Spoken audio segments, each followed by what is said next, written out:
अस्सलाम वालेकुम, मैं हूं मिसेस तारिक। अपने चैनल पे आपको खुशामदीद कहती हूं। देखें जी, ये एक हाउस प्लांट के बारे में मैं बात करना चाह रही हूं जिसका नाम है एरोकेरिया। एरोकेरिया नाम से पुकारा जाता है, क्रिसमस ट्री के नाम से पुकारा जाता है। ये बहुत ही खूबसूरत पौधा है। इस देखें इतने खूबसूरत हैं, ये देखिए इसको हाथ लगाने से इसके नीडल्स जो हैं वो लेकिन बड़े बड़े नरम और मुलायम लगते हैं।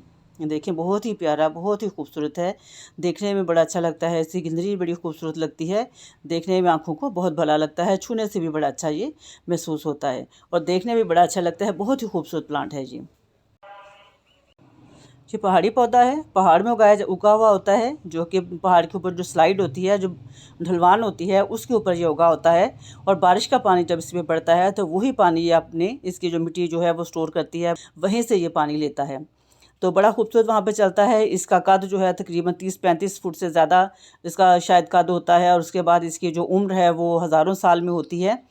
और इसका जो तना होता है वो भी कई फुट तक मोटा होता है जब ये बड़ा हो जाता है, ज़्यादा उम्र में चला जाता है तो लेकिन हम इसे जो है वो अपने घरों में लाके ग्रो करते हैं, गमले में या ग्राउंड में। नर्सरी से ये काफ़ी महंगा मिलता है। इसको जब भी आप ख़रीद के लाएं नर्सरी से तो छोटा पौधा लेके आएँ, क्योंकि छोटा इसकी जो उम्र भी बहुत ज़्यादा होती है, हाइट भी बहुत ज़्यादा होती है। तो इसलिए ये जब हमारे घर में रहेगा तो ये जो है इसका ये आहिस्ता आहिस्ता बड़ा होता रहे तो काफ़ी देर तक हमारे पास ये रह सकता है गमले में लगा के। अगर आपने ग्राउंड में लगाना है तो वहाँ पे भी आप उसको धूप में भी लगा सकते हैं, शेड में भी लगा सकते हैं। लेकिन गमले में बहुत बड़ा ये देखें जी कितना खूबसूरत बीच में से निकल इसकी ग्रोथ चल रही है। तो जो आप ज़मीन में लगाएंगे, ग्राउंड में लगाते हैं तो वो काफ़ी बड़ा हो सकता है। और वहाँ पे बिल्कुल टेंशन फ्री होकर लगाएं आप, वहाँ पे कोई इशू इसका नहीं होता। धूप में लगाएं या शेड में लगाएं। लेकिन थोड़ा सा ऐसी एरिया में लगाएं, ग्राउंड में लगाना जहाँ पे शेड, धूप और शेड दोनों हो, तो वहाँ पे बड़ा अच्छा ये ग्रोथ करेगा और इसका कद भी काफ़ी लंबा हो जाता है। लेकिन बहुत लंबा पौधा जो है वो इतना खूबसूरत अकेला नहीं लगता। जैसे पहाड़ों में झुंड में होते हैं तो वो बहुत प्यारे लगते हैं, लेकिन घर में जो है वो छोटे छोटे पौधे ही अच्छे लगते हैं। इसके लीव्स देखें जी, ये कितने खूबसूरत लीव्स हैं इसके। ये नीचे से ये 4 निकल रहे हैं, ये देखिए ये 4 निकले हैं, ऊपर से 3 हैं।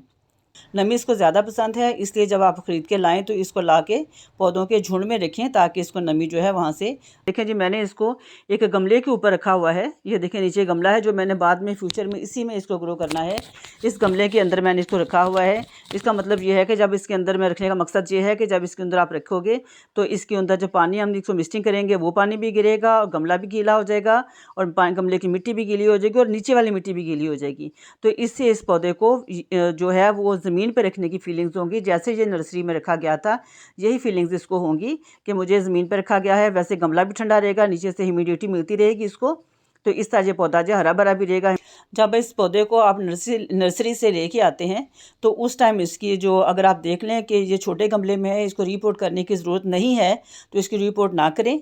और अगर रीपोर्ट करने की ज़रूरत है तो इसको बिल्कुल ऐसे रीपोर्ट करें कि इसकी बिल्कुल जड़ें जो हैं वो ना हिलें, रूट बॉल जो है वो डिस्टर्ब ना हो। इस तरह इतना महंगा पौधा है वो ख़राब होने हो सकता है अगर हम उसका रूट बॉल हिला देते हैं। अमूमन हम बाकी पौधों की जड़ें वगैरह भी हिला देते हैं, हिला के उनको लगा देते हैं, लेकिन इसको इस तरह नहीं करना।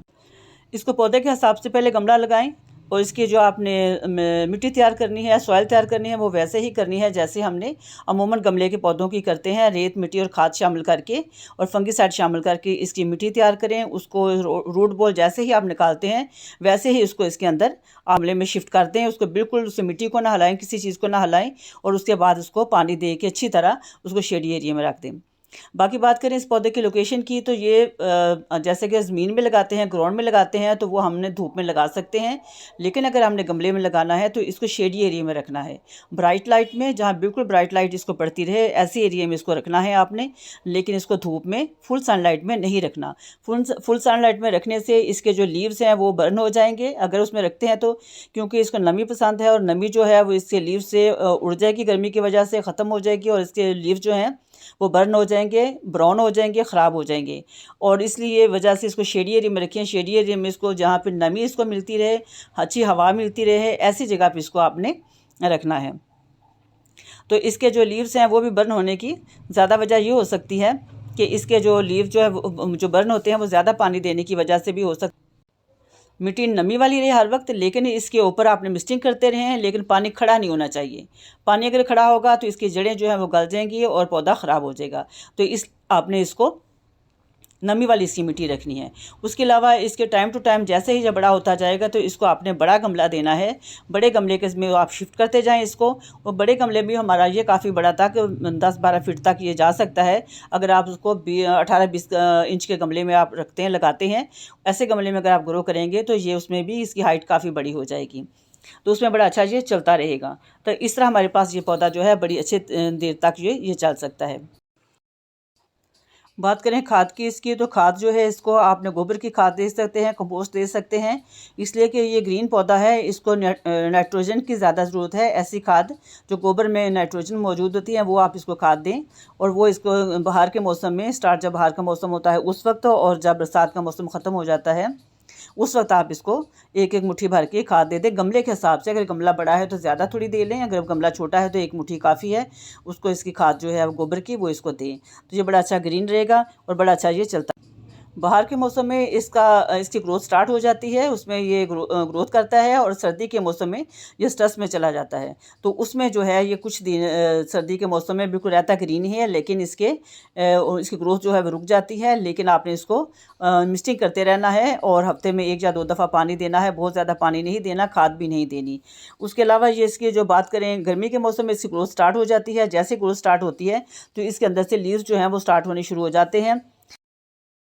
एरोकेरिया प्लांट की ग्रोथ बहुत स्लो होती है, ये साल में 2 दफ़ा अपने लीव्स निकालता है। जैसे कि आप देखें, आप निकल रहे हैं इसके लीव्स यहाँ से, और ये आहिस्ता आहिस्ता जो है ये बड़े होता जाएगा। आहिस्ता इसका टाइम लेगा ये, और साल में 2 दफ़ा निकालता है। अभी 1 दफ़ा निकालने के बाद फिर दोबारा जो ये 6 महीने के बाद इसके नए लीव्स जो हैं ऊपर से ग्रोथ इसकी स्टार्ट होगी और निकलेंगे। तो इस तरह ये जो है ये अपने लीव्स निकाल के बड़ा होता रहता है।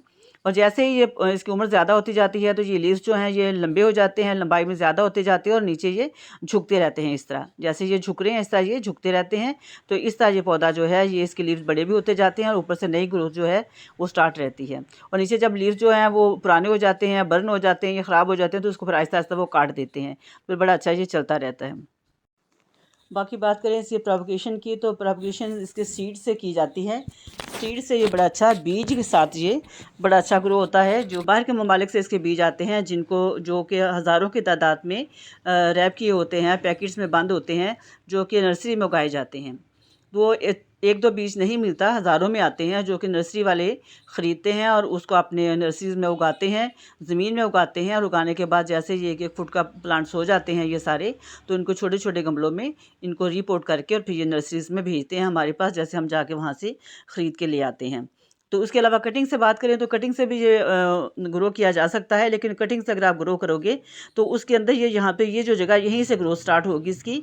अगर हम वहाँ से इसका एक लीव्स कट करते हैं, तो मैंने इसकी कोशिश की थी तो इसको मैंने 5-6 लीव्स जो थे मैंने काट के एक दूसरे प्लांट से वो मैंने लगाए थे, लेकिन वो लीव्स जो थे वो उगने के बाद 2 तो ख़राब हो गए, और 2 जो हैं उनकी जो जड़ें हैं वो स्टार्ट हो चुकी थी, रूट्स निकल आई थी। लेकिन मार्च के महीने में मैंने उनको जब रिपोर्ट किया तो उस वक्त फ़ौरन गर्मी स्टार्ट हो गई, बहुत शदीद गर्मी, या फिर वो केयरलेस हो गए मुझसे, जिसकी वजह से वो मर गए, स्टार्ट नहीं हुए। तो इसलिए फिर मैंने उन्हें वो छोड़ दिया। लेकिन अब मैं दोबारा इनको करूँगी, कोशिश करूँगी। और यहाँ से ये देखें जी, यहाँ से अगर ये ख़राब हो जाते हैं, लीव्स इनके बर्न हो जाते हैं, जब ये बड़े होते हैं तो यहाँ से नई ग्रोथ स्टार्ट हो जाती है। अगर हम इसको काट देते हैं यहाँ से, तो काटने के बाद इसके अंदर से नई ग्रोथ स्टार्ट हो जाती है। 2 लीव्स हैं, यहाँ से एक काटेंगे तो 2 अंदर से निकलेंगे, यहाँ से इस जगह से 2 निकल के बाहर आते हैं, क्योंकि मैंने एक बाहर किसी जगह पे देखा हुआ था ग्राउंड में लगा हुआ, तो उसका यहाँ से ये लीव जो था वो कटा गया था, काट दिया था किसी ने, तो वहाँ से ये 2 बड़ी खूबसूरत ग्रोथ हो रही थी, 2 लीव्स निकल रहे थे। तो इस तरह जो है ये इसके आगे से वो ग्रोथ स्टार्ट हो सकती है, और काट के देख भी लेंगे मेरे पास, क्योंकि ये अब कुछ लोग कहते हैं यहाँ से कि इधर से भी अगर काट के ऊपर से इसको काट के तो इसको अगर हम ग्रो करते हैं तो इससे भी इसकी ग्रोथ जो स्टार्ट हो जाती है। देखिए यहाँ से अगर काटेंगे, काट के लगाएंगे तो इसके रूट्स जो हैं वो स्टार्ट हो भी गए, तो वो सही तरीके से निकलेगा दरमियान से। अगर हम लीव्स को काटते हैं, लगाते हैं, तो इसकी ये ऊपर से ही इसकी ग्रोथ स्टार्ट होगी, ऊपर से होगी तो वो सीधा सीधा ही ये इस तरह सीधा सीधा जाएगा, तो वो भी अच्छा लगेगा प्लांट अगर हमारे पास तैयार हो जाता है। तो मैं इंशाल्लाह कोशिश दोबारा करूँगी, करके इनको दोबारा ग्रो करने की कोशिश करूँगी। इसको पानी में भी कोशिश कर सकते हैं, इसको लीव काट के पानी में लगाएं, वहाँ से भी इसके रूट्स जो हैं वो स्टार्ट हो जाती हैं, और मिट्टी में लगाने से भी हो जाती हैं। और मैंने आप 2 दफ़ा की हैं, तो मैं दोबारा कोशिश करूँगी। इंशाल्लाह कोशिश करते रहना चाहिए, अल्लाह पाक कामयाबी देने वाला है। उसके अलावा जैसे हम कहते हैं कि पौधे को ऊपर से प्रूम कर दें, लेकिन इसको प्रूम नहीं करना, ऊपर से इसको काटना नहीं है यहाँ से। अगर काटेंगे तो ये फिर दोबारा इसकी ग्रोथ वैसी नहीं होगी, तो ये बदनुमा हो जाएगा, इतना ज़्यादा खूबसूरत नहीं लगेगा। इसलिए यहाँ से इसको बिल्कुल नहीं प्रूम करना, बिल्कुल नहीं काटना। इसकी खूबसूरती बिल्कुल वैसी है जैसे ये बिल्कुल सीधा ऊपर जाता रहे, ऐसे ही प्यारा लगता है। उसके अलावा ये बताते चलूँ कि जब आप इसको किसी जगह पे रखते हैं, एक जगह पे रख देते हैं, तो वहाँ पे इसको जो 8-10 दिन के बाद, महीने बाद इसकी जो साइड है वो चेंज कर दें। क्योंकि जो बैक साइड है उसको सामने कर दें और सामने वाली पीछे कर दें, ताकि इसकी जो है एक जगह पे खड़ा रहने की वजह से ये झुक जाता है, और झुकने से ये झुक जाता है एक साइड पे, तो अच्छा नहीं लगता। तो इसलिए आप इसकी जो गमले को घुमा दें, थोड़ा सा घुमा के इसकी साइड जो है वो चेंज कर दें। तो दूसरी बात करें इसके कोई डिज़ीज़ वगैरह की, तो इस पे जो है वो अगर हम मसलसल मिस्टिंग करते रहें और अगर कोई जाला वगैरह या कुछ इस तरह का कुछ लग जाते हैं, तो मैंने वैसे अभी तक मेरे पास लगे तो नहीं है, तो ऐसी सूरत में हम इसको नीम ऑयल का स्प्रे करेंगे, तो उससे इंशाल्लाह वो सारा मसला जो है हमारा हल हो जाएगा। तो इस तरह मुझे जो भी इस पौधे के बारे में मालूमात थी वो मैंने आपसे शेयर की है। आप भी अपने घर में ला के इसको ग्रो करें, इसको अपने गमले में रखें, शेडी एरिया में रखें, पानी एहतियात से दें, इसको मिस्टिंग करें। ये काफ़ी देर तक हमारे पास रह सकता है। मुझे उम्मीद है कि आपको वीडियो अच्छी लगी होगी। अगर अच्छी लगी हो तो अप्रिशिएट कीजिएगा, दुआ में याद रखिए। इजाज़त दीजिए। अल्लाह हाफिज़।